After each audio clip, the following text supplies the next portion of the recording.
So, what mistake did Picasso make when he painted this? He put lots of glue on the frame. Yeah, they can't get their hands Can't up. get their hands up. Oh, no!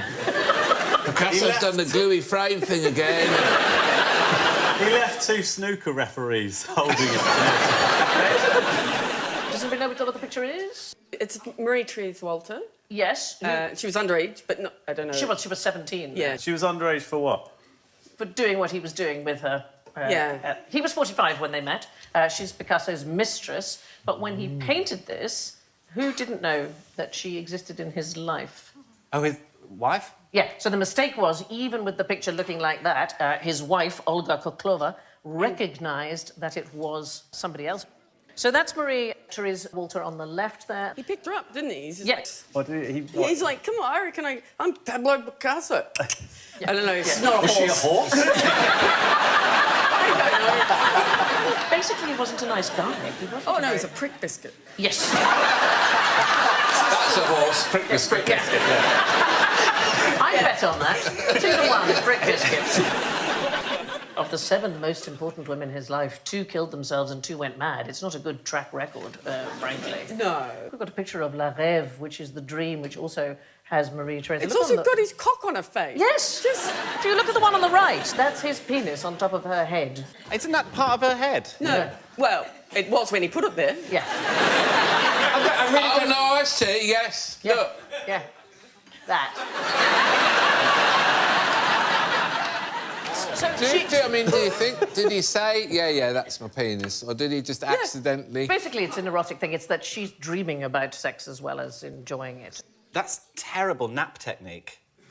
Like, what can I do? Get so stiff Yeah, in the neck. that's true. It's so stiff, did you say? Stiff in the neck. It looks like she's on a plane, doesn't it? Very Yeah. small seat, and he's the row behind putting She his needs cock one in of her. those. This is the kind of art criticism you rarely see. How many paintings did Vincent van Gogh, or Gogh, or Gough, or Gogh, how many did he sell while he was alive? Don't say none. None. I'm going to say none. Don't! Really, I'm afraid... One. A few, maybe? It was lots. He sold hundreds of paintings. Hundreds? Oh. Yeah, when he was 15, he used to work in an art gallery. Oh, shut up. It's true! I just asked you how many paintings. It's a bit close to comfortable walking out of this channel. I'd like a recount on those. It was a horribly mean question, but the fact is, he did sell hundreds. They just weren't his own.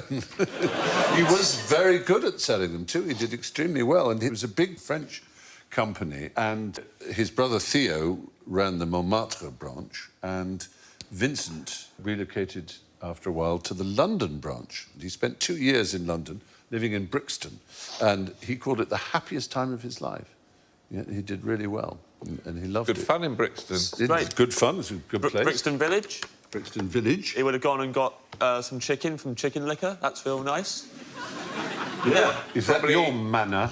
I used to live in Brixton, and do you know what I nearly did then? I nearly called you man, and then I stopped myself. And I just want you to appreciate that. I really do.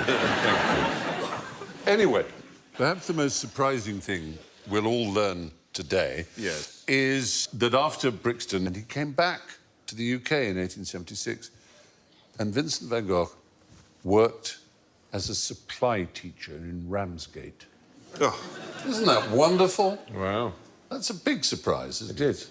it I is. wonder if the children remembered him for years afterwards. Mr. Van Gogh. Flame-haired Moody figure. sod. Yeah. Then he became a painter, supported financially and indeed emotionally by his brother Theo. He suffered from tinnitus, vertigo, and of course depression. He killed himself aged 37. Only one of his 900 paintings was sold in his lifetime. Sold to a remarkable woman called Anna Boch, who was herself a painter. One, you said one. I said You one. I asked how many paintings, not how many of his own paintings. No.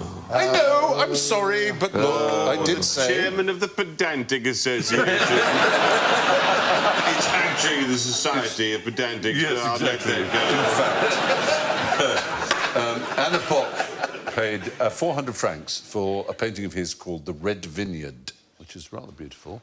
Who remembers Charlton Heston? How was Michelangelo lying when he painted the ceiling of the Sistine Chapel? Yes. Didn't he not did it? He didn't do it, he just lied about it, he fibbed.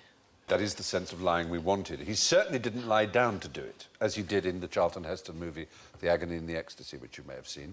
Did he jump up and do it a bit at a time? He didn't... No, he's... Well, yeah, he stood on the scaffolding and did it that way and cricked his neck, and Vasari writes about it in his biography. But there is, apparently, it seems, some extraordinary little secret joke that Michelangelo painted in the fabric behind God. There's God with a bit of sort of swaggy stuff behind him. Now, that swaggy stuff, according to at least 4 professors who are neuroscientists, neurosurgeons from 4 universities, are absolutely convinced that that particular shape, do you know what it might be? A female part? No, it's not a female part. For once in QI's life, we're not in the downstairs lady area. Is it a brain? Brain! It is at the transverse section of the sagittal area of the brain. What it argues is that he was present at some dissections, which were very popular, but completely illegal in Italy at this time.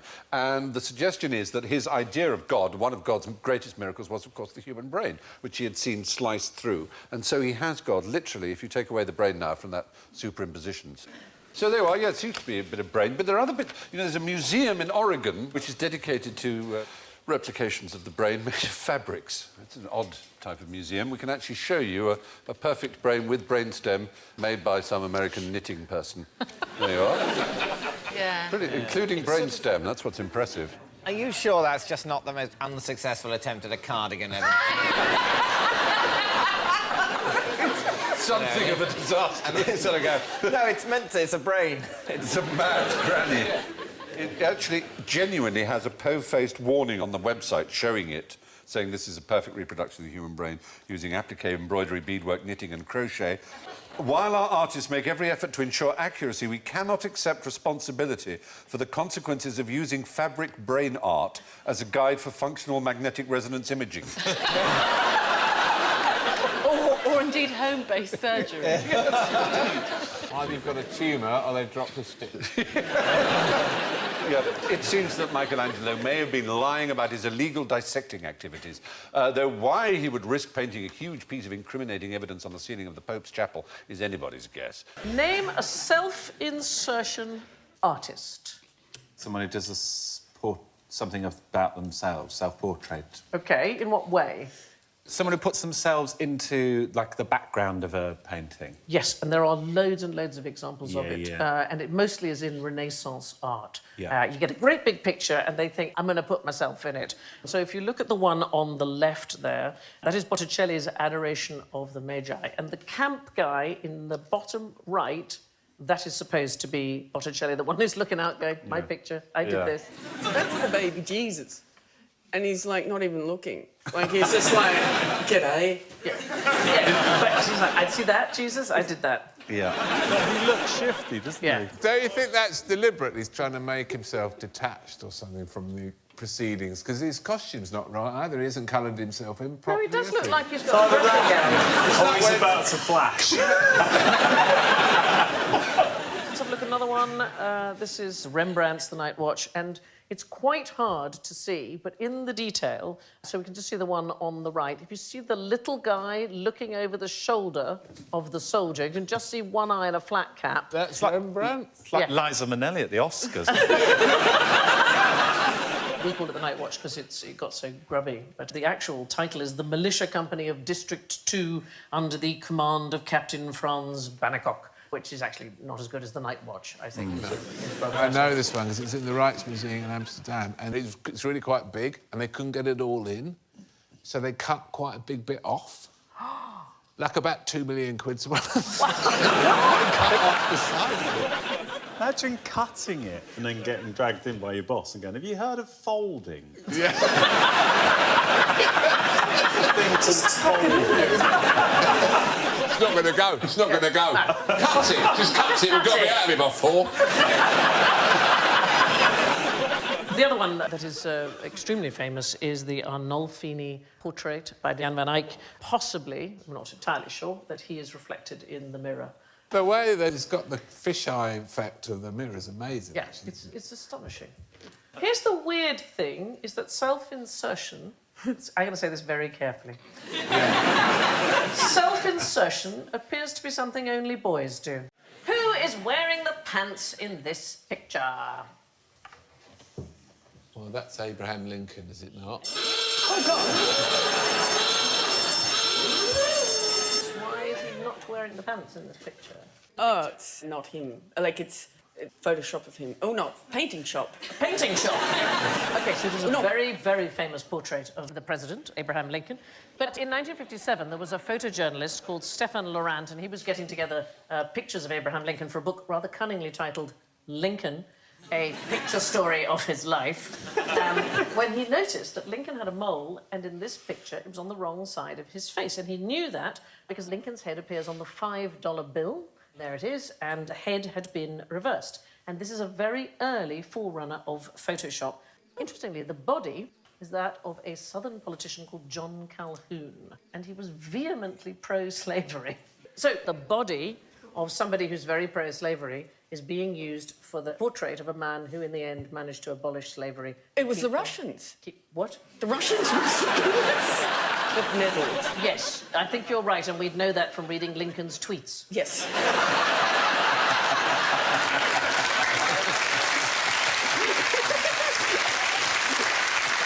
So it's a composite picture. It was done by an artist called Thomas Hicks, and he is not wearing the pants because it's nothing to do with his body. But manipulating images is one of the oldest things. So in 1939, there's a photograph of King George VI with the Canadian Prime Minister and the Queen Mother, and the Canadian Prime Minister wanted to use it for an election poster, and he thought he'd look stronger and more the man in charge if the king wasn't in the picture, so he was just removed. Looks like a really easy game of spot the difference. Yeah. And another wonderful one, 1942, picture of Mussolini on a horse, and he thought he didn't look butch enough because there was a guy holding the horse, so the handler is, I don't know, gone, just disappeared entirely, so that Mussolini looked a bit more butch. So this is the opposite of a self-inserting. Yeah. And in some cases, actual elimination. There's a very famous photo of Stalin with his secret police official, Nikolai Yezhov. It's not so secret. Well, he fell out of favour. He was executed. Oh, and then he fell in the river, sorry. No, well... But he was gone. He was gone from the picture and gone It's a shame he's gone and didn't just put someone else in. What, like Mickey Mouse or something? So, we have set up a Rembrandt painting to the side of the studio with an alarm system. So there you are, there's our alarm system. OK? What I'd like you to do is to see if you can steal it without waking the guard. Good luck. Why me? Joe. Yes. Good luck. Yeah. We're all counting on you. I'm doing yoga, so that might help. He's very like Tom Cruise, isn't he? Yeah, doing well, Joe. Joe, they're definitely lasers. That is not gaffer tape. Don't listen to them, Joe. Keep moving.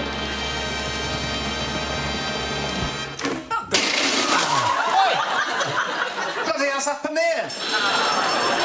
Oh, sorry, mate.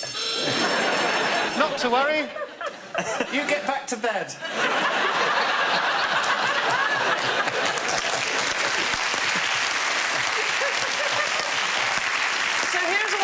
That galleries in the United States have discovered that one of the cheapest alternatives to high-tech systems is just to put marbles at the back of the frame. And ribbons for lasers. Yeah, obviously ribbons for lasers. And that way, if you take the painting off, they fall down, and immediately you know that the painting is being stolen. Why don't they just get guards who've had enough sleep? Well, most real-life art theft is not like the movies. It's not meticulously planned, and it's often prompted by a lack of security. And that seems to be a really cheap alternative. You just put the marbles at the back, you move the painting, the marbles fall down, everybody hears that you're trying to nick the painting. Sounds very Scooby-Doo. It does sound like it, and I have to say, we don't know which galleries are doing it, because, you know, that would give it away. I know how we could find out. It's a tough decision. You got a painting, and then you think, oh, but I do like marbles.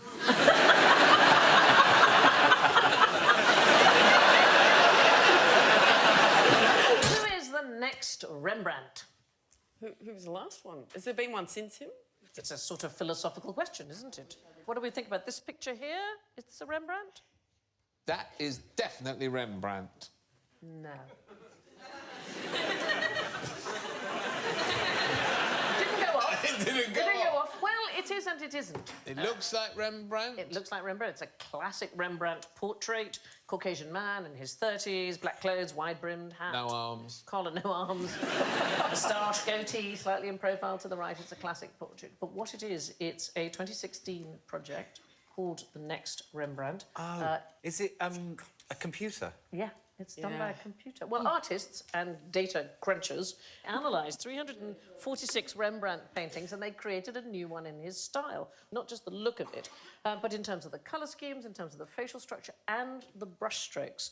So it's been 3D printed, but with 13 layers of paint, so that even the height and depth of the brushstrokes is the way in which Rembrandt would have painted, but it's been done by a computer. So, tell me, why do we need this?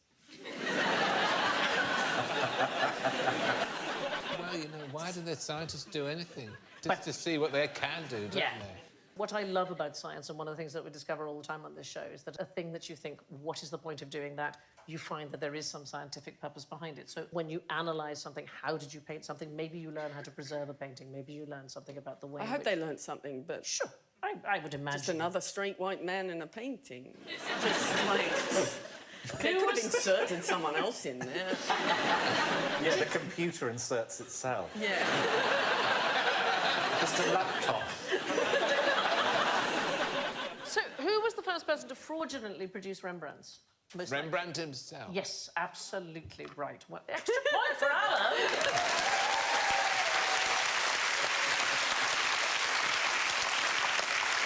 So there used to be more than 650 official Rembrandts. That's gone down by about 50 or 60%. They can now identify the genuine Rembrandts, and most likely a lot of them were him signing them.